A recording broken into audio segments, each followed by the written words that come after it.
Nice. Try to. Which was really funny because nobody at the end of service Sunday came up to me and said anything about the length of my sermon. I think they were afraid because they knew that I had blown it again and went way over time. But all right, so tonight we're going to be looking at Job chapter 3, and hopefully, Lord willing, we will run through these chapters. We're kind of skipping over the first two chapters because we've kind of beat that horse pretty hard over the last couple of weeks. Most of y'all know that conversation. Chapters 1 and 2 is the conversation between God and Satan about considering Job, and chapter 3 begins this discourse, a series of dialogues between Job and his friends. In Job chapter 3 specifically, Job starts talking about his own pain and suffering, and he curses the day that he was born. And you really see the depth of pain and the depth of suffering that Job experiences in chapter 3. In fact, just some snippets of verses that you find in Job chapter 3, verse 11 specifically. Job says, "Why did I not perish at birth or die as I came from the womb?" Those are Job's very confession about his life. He also says later on in verse 23, "Why is life given to a man whose way is hidden, who God has hedged in? For sighing has become my daily food, and groans pour out like water. What I feared has come upon me. What I dreaded has happened to me. Have I no peace, no quietness? Have I no rest, but only turmoil?" So you clearly see the depths of Job's suffering in those words that we have here. As I told you, verse 11, he laments the day that he is born, wishes that it never happened. And he confesses here in verses 23 and following that each day that he wakes up brings more and more despair. It brings more and more suffering. There's more crying and moaning. What he had feared above all else had actually come to him. Just think about that for a second. For most of us, we have a couple of circumstances in our minds that we think are the worst things that can happen to us. Maybe it's the death of a child before you die. Maybe it's the death of a spouse before you die. Maybe it's something else. Maybe it's financial ruin or something else. But usually what we do is we make strategic life decisions seeking to avoid all of these things. And so the same thing really is true for Job. He had worked all of his life to make sure that his family had a roof over their head. He had made sure that they were well taken care of. He made sure that his wife was taken care of. And he had done that only to have everything stripped from him in just a matter of minutes. Just think about those things in your life, because every one of us do that. We try to safeguard or buffer ourselves from our worst fears. I had a lady in a church that I pastored at, that her son, she was well into her 70s, and her husband was close to the same age as her, and their son in his 40s had passed away, and he was the only child, everything like that. And it was, I'll be honest with you, I went and visited her every week in the nursing home, and she was, dementia had ate up her memory and a lot of stuff, but there was one memory that she still had, and it was the death of her son. She couldn't hardly remember anything else that happened yesterday or the day before, or half the time she didn't really remember me. She recognized my face because I showed up so often, but to say who I was, she probably wouldn't have been able to do that. But she remembered the pain and agony she felt whenever she found out that her only child had died. And I'll never forget what she used to tell me. Her name was Lila. She would, at the time, before she passed away, we didn't have children. And she would always ask me the same questions every week. She always assumed, I would sit down at the table, she would always assume that I had children. And she said, how's your kids doing? And some weeks, if you've ever ministered to dementia patients, sometimes you, I don't know, you kind of get tired of saying the same old stuff sometimes. So sometimes I would be like, the kids are doing fine. I think they're in school, all that stuff like that. Not talking about my kids, but the kids in general. And then some days I would say, Miss Lila, we don't have kids. And the reason why I would sometimes dodge the question is because every week that I told her that I did not have kids yet, you know what she told me? She said, make sure you have more than one. And it was because she didn't want me to experience what was her greatest fear and her greatest source of pain. And I still tell my wife that. Like Miss Lila always told us we got to have more than one child, but obviously she's not listening to her. But y'all pray for her with that.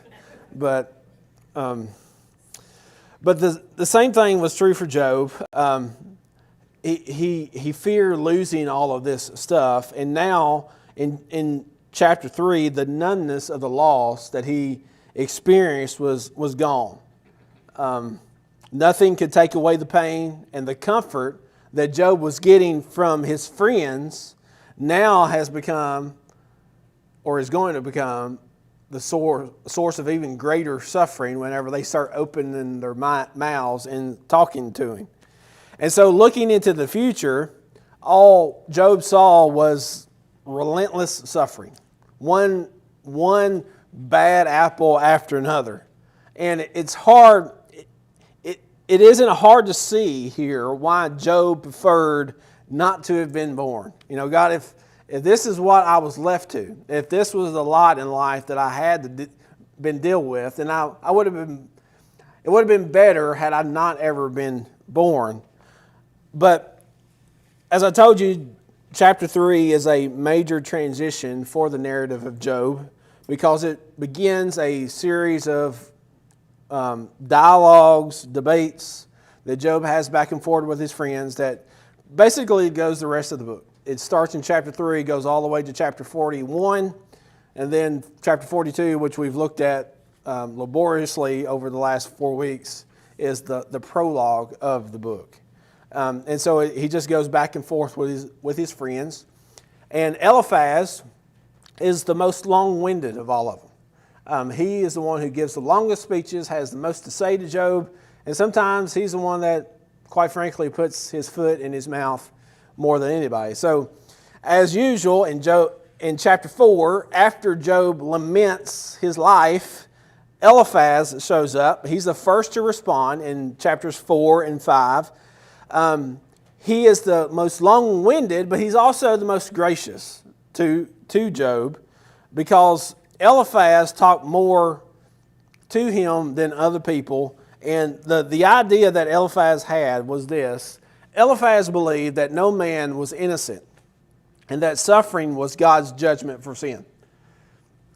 That was the ideology that Eliphaz was trying to force upon Job. He's saying, listen, I know that you say that you're blameless in this situation, that there's nothing that you've done that's caused this, but at the end of the day, there's no innocent man, and I think you're just getting what you have sown. I think you've reaped evil, and now you're reaping, or you've sown evil, and you're reaping evil because of that. In Job chapter 2, verse 4, Eliphaz has his conversation with Job. He says in verse 2, he says, if someone ventures a word with you, will you be impatient? But who can keep from speaking? Think how you have instructed many, how you have strengthened feeble hands. Your words have supported those who stumbled. You have strengthened faltering knees. But now trouble comes to you, and you are discouraged, it strikes you and you are dismayed. Should not your piety be your confidence, and your blameless ways your hope? Consider now who, being innocent, has never perished. Who, being innocent, has ever perished. Basically, he's saying, okay, if you were innocent, you would not die. You see what he's saying? He's saying it in the reverse, but he's saying basically, if you're innocent, you would not be experiencing what you're experiencing. Where were the upright, or were the, excuse me, I can't really read tonight. Where were the upright ever destroyed? In other words, show anything, or show me a case of which a perfectly innocent person was destroyed despite their innocence. That's his argument. He goes on, verse 8, as I have observed those who plow evil and those who sow trouble reap it. And the breath of God, they perish. At the blast of his anger, they are no more. So when Job curses his birth and begins to talk about all the pain and suffering, at the end of the day, Eliphaz thought this. He thought that Job was being hypocritical. What I mean by that is that Job spent his life trying to encourage folks who were going through some type of suffering. He had viewed his life as being a minister to those types of folks, and Job supported those who had really made a mess of their lives. He was there for the person. Job would have been the type of guy that if you were over in the ditch and you had a flat tire, he probably would have been the one person that would have actually showed up to help you.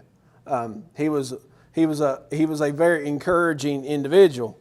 But the moment that suffering strikes Job, according to Eliphaz, he's saying Job just decides to throw in the towel. And so he thinks this is a little hypocritical. And in some ways, I guess it may possibly be true that it was a little hypocritical. I mean, he spends his life helping other people, and whenever he needs to be the one that needs to be helped, he's like, I don't want to be helped. I would just rather die. I wish that I was never even born. And so he thinks he's hypocritical because this is a guy, again, that has tried to support people and strengthen other people, and now Job can't even support and strengthen himself. There's no possible way that he can do that, because in Eliphaz's mind, if Job was truly blameless, then he didn't have anything to worry about. Notice back, I think I have it here, in verse 7. Notice what he says in verse 7. Consider now who, being innocent, has ever perished. Where were the upright ever destroyed? So, based on Eliphaz's experience and his worldview, he had only observed the principle of sowing and reaping. And that's kind of how he viewed everything in his life. Basically, Eliphaz is saying, if you sow trouble, you're going to reap trouble. If you sow good, you're going to reap good. And really, in Eliphaz's mind, he believes that God only destroyed those who continued in their wickedness. He didn't think that bad things would happen to good people. He was like, if bad stuff happens to you, it's because you were bad. It's because you deserved it. And it was that was his idea. And so Eliphaz tells Job, this bad stuff has happened to you. It must be because something that you've done has deserved it. And because of that, you need to examine your heart. Surely there is some sin in your life that is the root of all of this suffering. There's something that you've done that has caused all of this. He says later on in chapter 5, the next chapter, verse 8, Eliphaz says, but if I were you, I would appeal to God and I would lay down my cause before Him. He's just saying, I would just let God know about it. And then Verse 9, he performs wonders that cannot be fathomed, miracles that cannot be counted. So, Eliphaz's argument, it seems rock solid, doesn't it? He's basically saying, okay, Job, if you're really innocent of all of this, if you've not caused this, then the best thing that you can do is appeal to God, pray to God, and ask for a healing. Ask for a miracle. Because if you're genuinely innocent, then God's going to give you a miracle. See, what Eliphaz believed is what a lot of biblical scholars call the Retribution Principle. That's just a big fancy word that God punishes sin and He rewards righteousness. You see this constantly throughout the Old Testament, and you even see it in the New Testament, that God punishes sin, He rewards those who follow Him. And that's kind of a general principle, right? And there's truth in that. But there are, it's 75% true, but what about the 25%?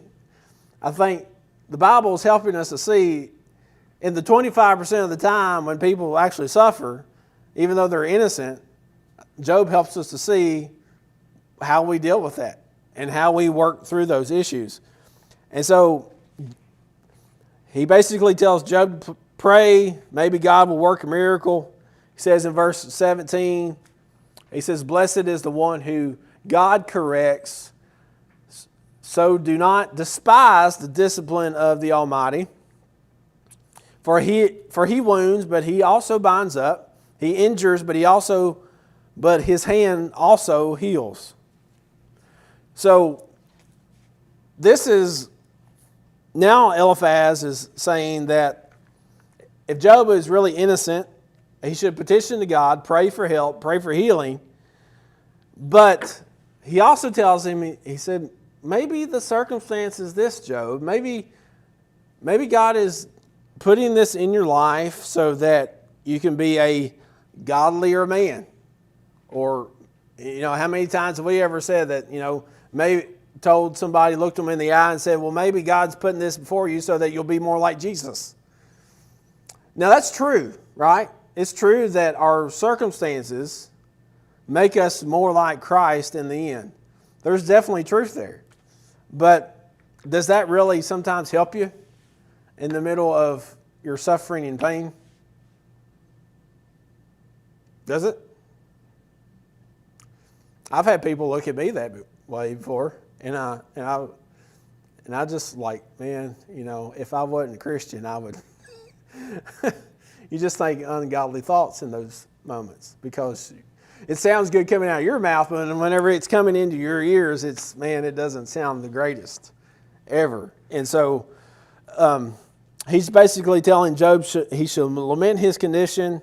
Maybe God's trying to correct him, and because of that, you shouldn't work against God. You should just embrace God's correction to make you a godly person. And truth be told, at the end of the day, according to Eliphaz, if Job was innocent, the best Job could do was to petition God for help and healing.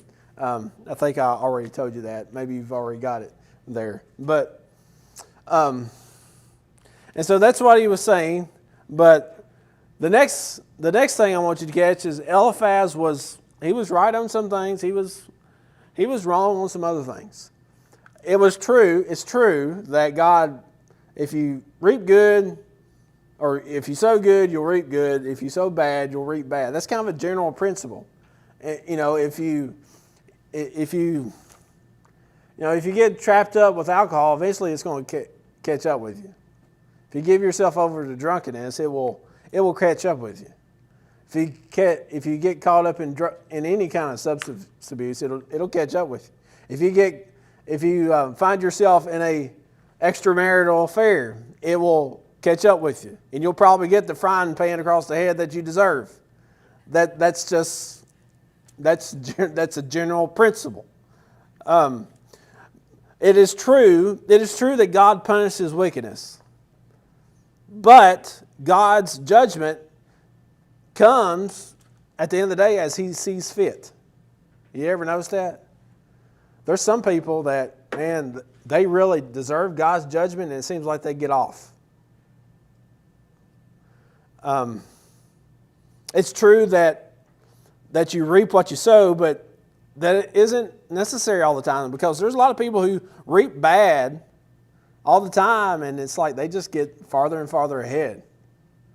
There's people that live their lives as running their business in crooked and unfathomable ways, and they just continue to prosper, and no one ever catches up with them. Sometimes you don't even see, sometimes you can live your life for the Lord and you never see any fruit from it. I mean, think about the prophet Jeremiah. You remember Jeremiah? Jeremiah never saw any fruit from his ministry. Does that mean that God didn't send Jeremiah, that he was not anointed by the Spirit? No, I mean, he was. But he was called to preach a message of repentance, and he knew good and well, and God said they're not going to listen to you. And so just because bad things happen doesn't necessarily mean that God isn't in the midst of what you're going through. It's true that prayer to God can bring healing. But how many of y'all know of people that you've consistently prayed to heal that it didn't happen? What do you do with that? You know, and sometimes we spiritualize it and we say, well, they've received the greatest healing. They're now in the presence of Christ, which is true. It's true. But does that help us to give something to really live by and grab a hold to whenever we're going through those things? Is it true that we're not to despise God's discipline, but not all misery is the result of sin? What I want you to see is Eliphaz, in theory, was very biblical, and the way he handled it, it wasn't necessarily applicable to Job's specific situation, because this wasn't truly blameless guy he didn't deserve what he got. It just happened. And at the end of the day, God was the only one that could get him through that situation. That's what I want you to continue to see in each one of these conversations. But as a result of what Eliphaz says, Job's response, man, it's just downright unpredictable. It was not something that you would have said, nor was it something that I would have said. It was totally unpredictable. And I want to spend just a moment and read some of this. So this is going to take us a minute. But if you look at Job chapter 6, verse 14, this is Job's response to Eliphaz. He says, anyone who withholds kindness from a friend forsakes the fear of the Almighty. But my brothers are as undependable as intermittent streams, as the streams that overflow. When darkened by thawing ice and swallowed with melting snow, but that stops flowing in the dry season and in the heat vanish from their channels. Caravans turn aside from their routes. They go off into the wasteland and perish. The caravans of Tema look for water. The traveling merchants of Sheba look in hope. They're distressed because they have been confident. They arrived there only to be disappointed. Now you too have proved to be of no help. You see something dreadful and are afraid. Have I ever said, give something on my behalf, pay a ransom for me from your wealth? Deliver me from the hand of the enemy, rescue me from the clutches of the ruthless. Teach me and I will be quiet. Show me where I have been wrong. How painful are honest words, but what do your arguments prove? Do you mean to correct what I say and treat my desperate words as wind? You would even cast lots for the fatherless and barter away your friend. But now be so kind as to look at me. Will I lie to your face? He's basically saying, am I going to lie to you about being innocent?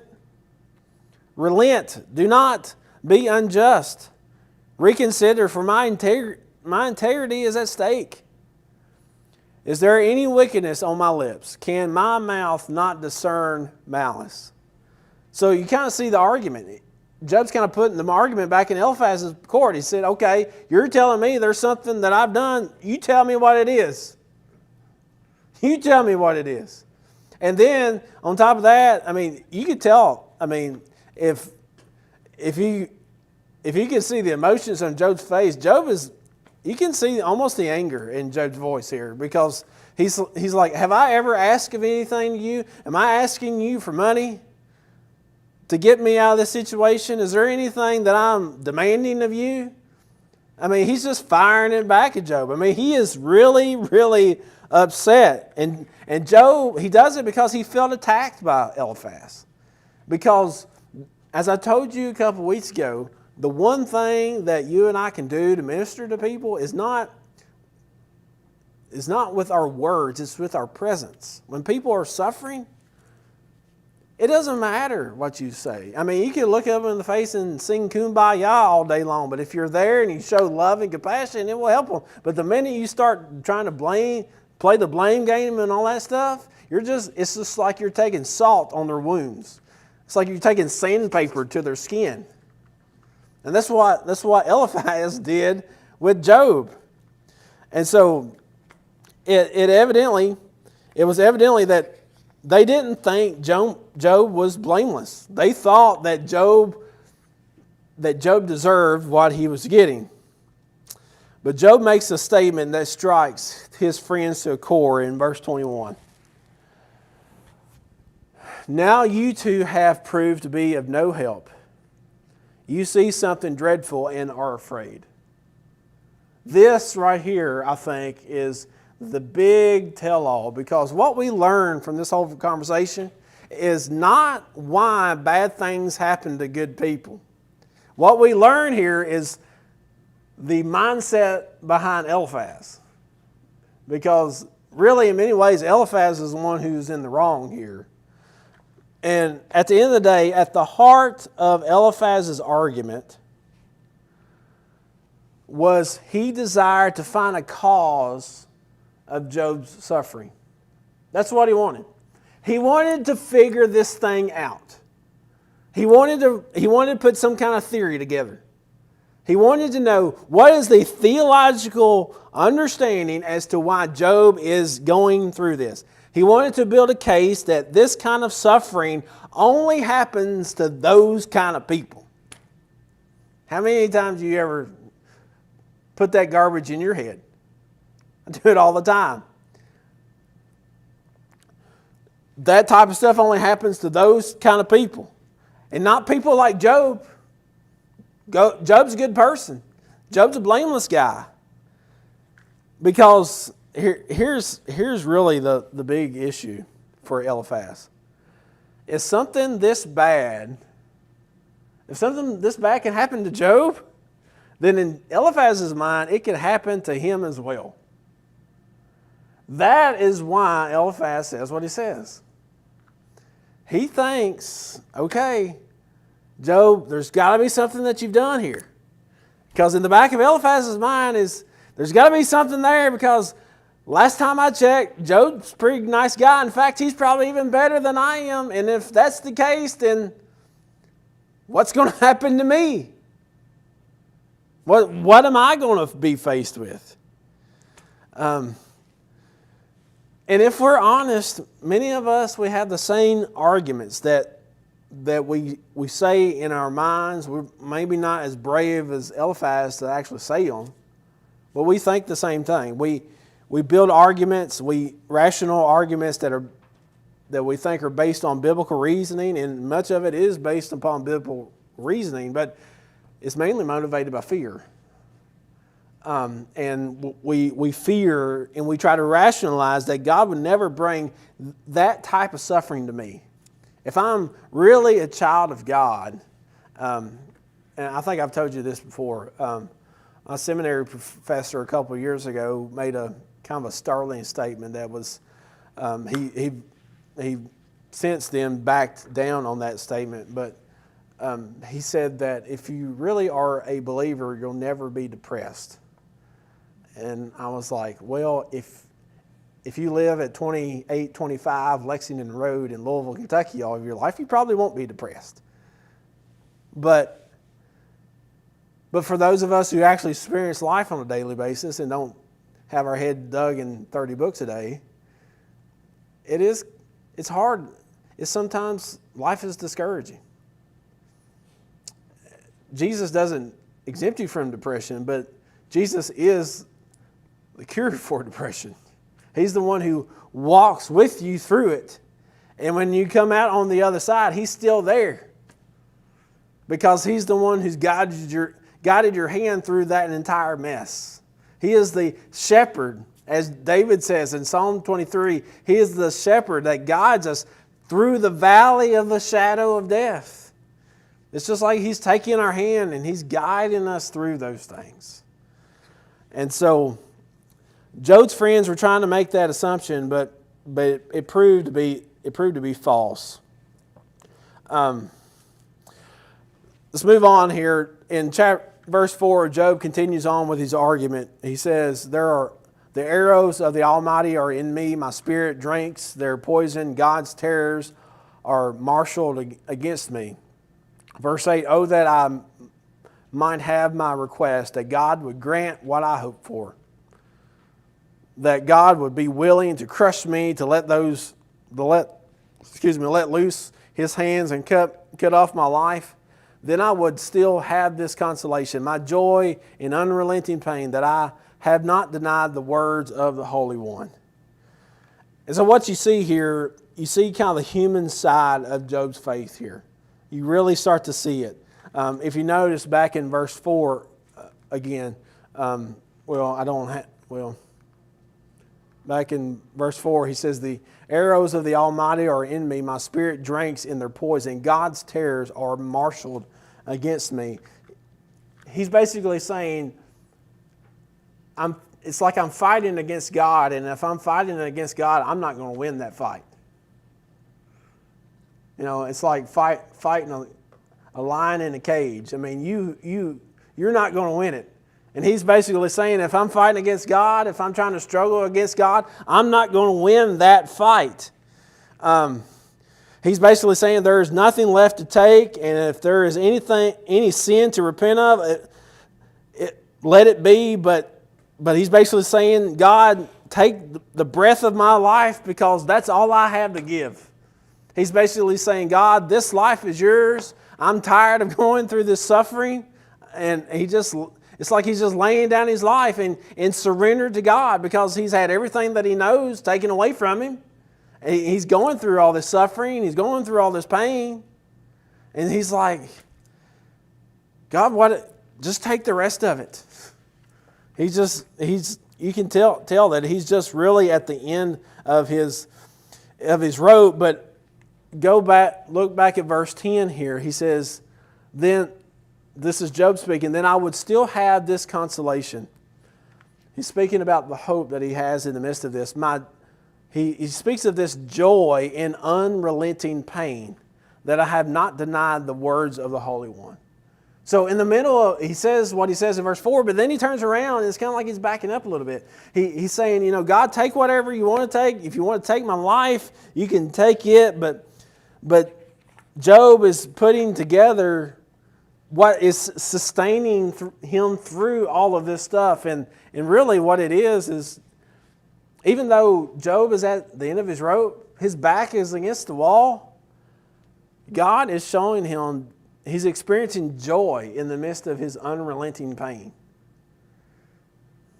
He's experiencing God's gracious pleasure in the midst of all the suffering that he's going through. Job was experiencing an emotion that could only be described as what he says in like a triumph. He's going through this unrelenting pain, but yet he's got joy. How is that possible? Well, I think in verse 10 he shows us this.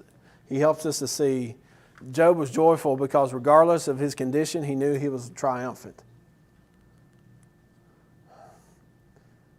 I think there was a point in which Job's pain continued on for so long that he was just like, I know there's coming a day when this is going to be over. I know this is not going to last forever. Amen. It's like the Bible says, I know that joy is going to come in the morning. It may take a while, but joy is going to come in the morning. At the end of the day, he had not denied God, he had remained faithful, and he had truly suffered well. And the only reason he wanted God to crush him and take away his life, it was because he wasn't sure how much longer he could hold on. That's why Job curses the day he was born. It wasn't that he was just saying, he wasn't just giving up. It's that at the end of the day, he did not want to displease God. He wanted to suffer well. He wanted to be faithful. See, at the end of the day, Job's primary fear was to be found unfaithful to God. That was his primary fear. After losing everything, he knew the one thing I can't lose is God Himself. See, for a lot of us, we don't ever get to that point, do we? We lose everything else, and we're like, what does it matter if we have God if we don't have everything else? That's really the heart of an unbeliever in a lot of respects. But Job helps us to see what sustains us is our relationship with the Lord. It's like I said Sunday, the fear and respect that I had for my dad kept me from a lot of vices whenever I was younger. And it was the same way for Job. Job did not want to displease God because he knew that at the end of the day, God was the only thing that he had to hold on to. And so this is the kind of joy that you experience as a Christian. Many believers face grief and severe pain, yet they trust in God and persevere because God continues to hold on to you even when you don't have the strength to hold on to Him. Paul gave us kind of the similar words in 2 Corinthians 4, verse 16. He says, "Therefore we do not lose heart. Though outwardly we are wasting away, yet inwardly we are being renewed day by day." Paul knew the same struggle that Job's talking about. I think in some ways Paul experiences it for himself, but he knows my outer parts are wasting away, but God is doing something on the inside of me, and He's not letting go of me, and He never will. And Job knew that in the end he was going to be triumphant over the suffering that he was experiencing, because God would prove Himself to be faithful to bring Job home. And so, listen, if we are to suffer well, then listen, we must take our relationship with Jesus to be primary in our lives. It is in your relationship with Jesus that, just like Job, what you will find is you will find joy and unrelenting pain, and you will find triumph in your suffering. That's what he's helping us to see in these first four chapters as he has this conversation with Eliphaz. Eliphaz said, "You reap what you sow." Job says, "I haven't reaped anything that's deserved this. But what I have said at the end of the day is I know that God's not left me and He won't fail me. And because of that, I'm going to continue to hold on to Him." And that's the hope that he has. And that's the hope that every single one of us have as a believer. I know I'm out of time, but I do want to spend just a few minutes. I have a video that I came across today that I think really fits the conversation that we're having tonight. It's about 5 minutes, so just bear with me. I promise you it'll probably be worth it. For those of y'all who are joining us online, we're going to dismiss, but thank you for being with us, and thank you for joining with us. But